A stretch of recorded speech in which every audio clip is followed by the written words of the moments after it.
Okay, is this recording? We are recording. Lovely jubbly. Okay, so I am recording this podcast from my hotel room in Columbus, Ohio, while I'm here for the Arnold Classic. I brought this sturdy little cool mobile device that my girlfriend got me and showed me how to use it, and hopefully I'm using it correctly, so this is being recorded, and this should be the Knowledge and Mileage podcast. And today I'm going to cover quite a few topics, but not too detailed, because what I want you to do is send me a message, comment on my Instagram, send me a message in the review section, or whatever it may be. Contact me on one of my social walls and let me know which one of these subjects that you would like me to delve into more detail. This is the Live to 100 podcast. Now, if you do like this Knowledge and Mileage podcast that I'm putting together for your kids, please do leave me a review. Please do share with your friends, and please do subscribe, because that's all I'm going to get out of this. I just want your feedback. I'm not getting paid for this. I actually pay to get this uploaded and get this shared across multiple platforms and put together and have show notes put together. So please do share with your friends, because the more people that I can get out and inspire this knowledge, the more that I feel purpose, the more that I'm going to be motivated to put this free content out for you. So anyway, the Live to 100 podcast. Now, whilst I was going through the Arnold Classic here, over the last couple of days, I still got another day tomorrow at the expo. I was speaking to a couple of people that were very highly regarded doctors who actually see people from the general population, but more so within the fitness community. You know, they've been delving in and out of the fitness community as well as the general population for the past 20 years. And I was actually not surprised to hear that the sudden incline in health implications are more so coming from the quote-unquote health industry, because we are living in a world that is all about immediate self-gratification. We want to hit that PB today. We want to lift like Jesse Norris tomorrow. We want to look like like Ashley Horner the following day. We are comparing ourselves to people who we don't even know or understand or appreciate how much pain and work that they went through to get to where they are today. Now, you may see a lot of people that are hiding behind filters, people who have amazing genetic disposition that we can never attain. However, you know, some people are misconstrued of what they can possibly attain, and they'll go through great depths to get those results, and they're hurting themselves. Some people try to stay in shape all year round. They are, hurting their metabolism, hurting their thyroid. You get some people that are obviously trying to hit these PBs and they're injuring themselves. And a lot of people, especially a lot of kids, are taking every single supplement that has come onto the market over the past 15 years, which has been extensive, instead of sticking to a lot of the original supplement categories that we know that work. Of course, we're always there for new science, but the amount that is coming out and expanding through these categories is absolutely unbelievable. And unfortunately, the FDA isn't regulated, so a lot of these kids are taking every single supplement that's out there, and then on top of that, they're taking every single food that is fat-free or sugar-free, that is probably laced with preservatives, colors, ACEs, dyes, and they're causing themselves inflammation. And these doctors have actually seen it, where these people are having digestive issues, they're having Crohn's disease, they're having thyroid issues, where they're having to rely upon hormone replacement, like T3, T4, and they're really just hurting themselves. They're having a lot of implications, and it's not until they actually go to the hospital because of these problems, until that's when they start to listen. And I really hope that isn't catching. So I wanted to cover a few things that I do, as I said, not in detail, that I believe should be implemented by a lot of people within the fitness industry, because we put ourselves through so much more stress than the average Joe. You know, we require so many more amino acids. We require so many more antioxidants. We require so many anti-inflammatory foods, ingredients, because we put ourselves through a lot of inflammation. We put ourselves through a lot of free radical damage. We put ourselves through a lot of adrenal fatigue. We put ourselves through a lot of central nervous system fatigue. You know, the list goes on, and you know, the free radical damage and everything on top of that, the cortisol levels through the roof. We really need to take extra special care of our health than the general person that is inactive, would you believe? Except obviously our heart gets a little bit of a workout, but sometimes the arterial hardening can lead to health, you know, scarring of the heart, which then causes health implications when we think we're doing the right thing by running 15 miles a day, as it were. So anyway, going through the list of several things that I like to do. So sauna, I like to go in my infrared sauna because it does help. Studies have shown that it may help with arterial softening.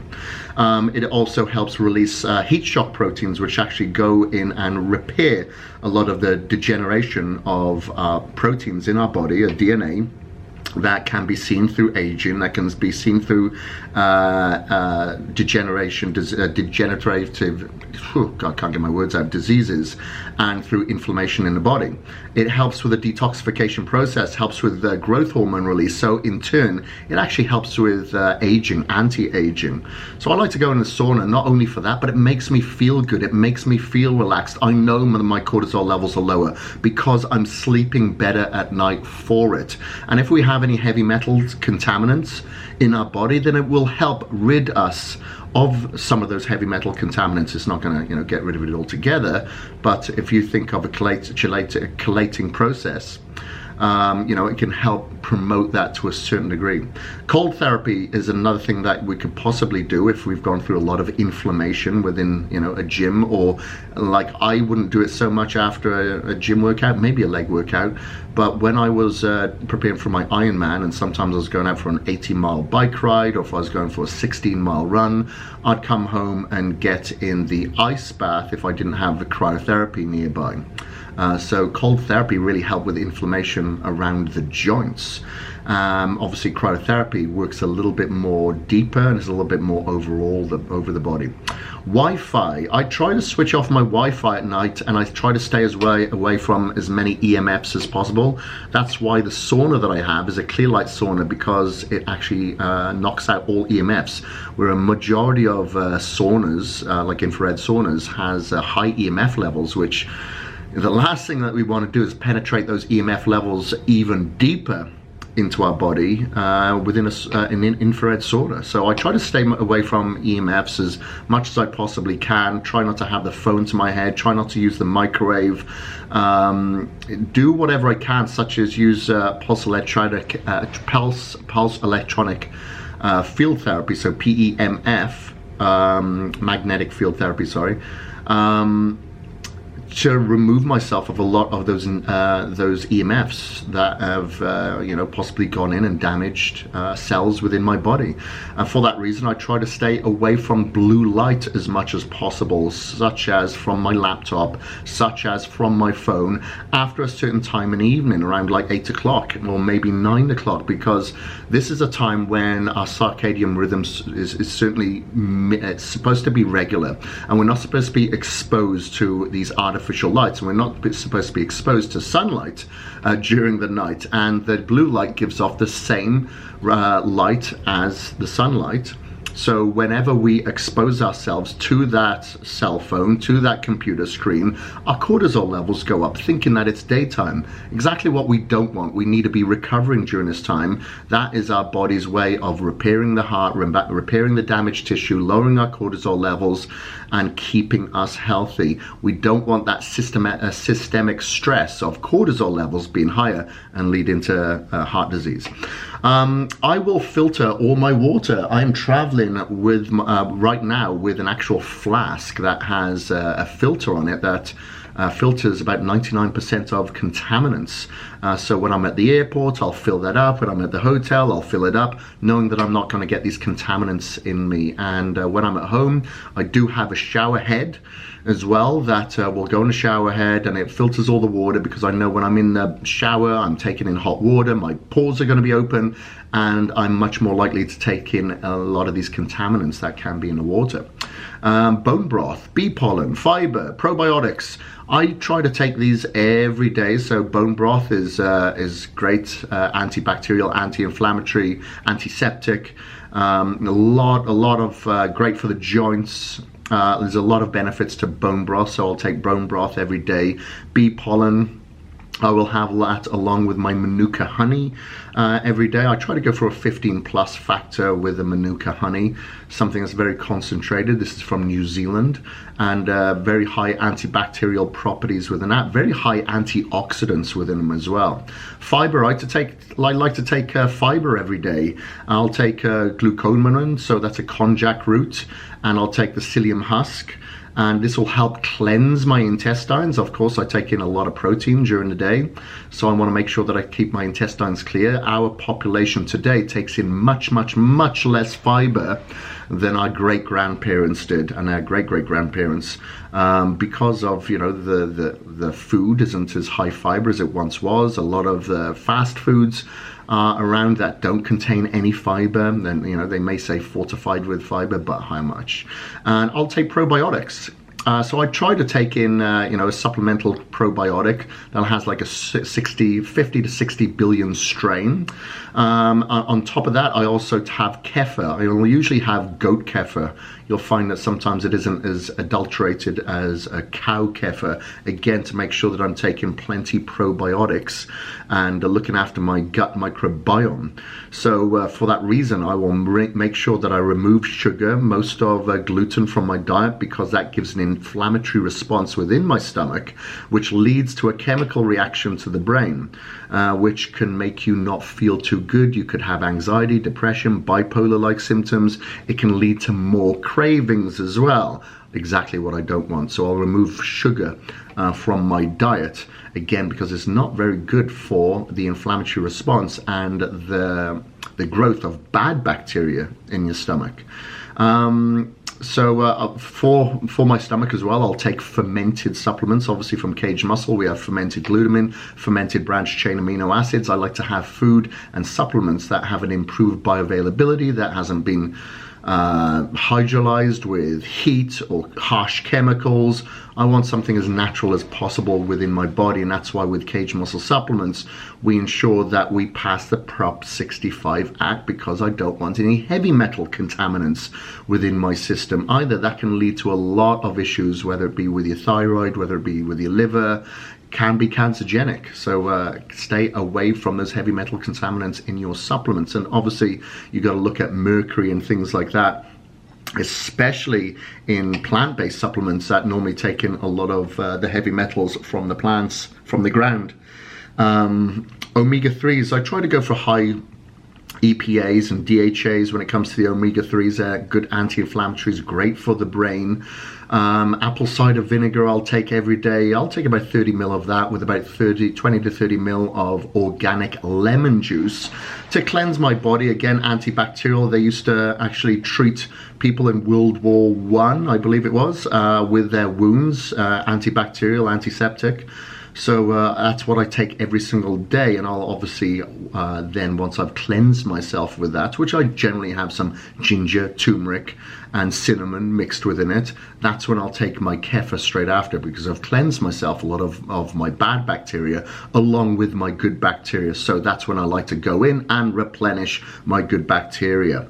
I actually have an application, and it's called Think Dirty. I suggest that you download this app.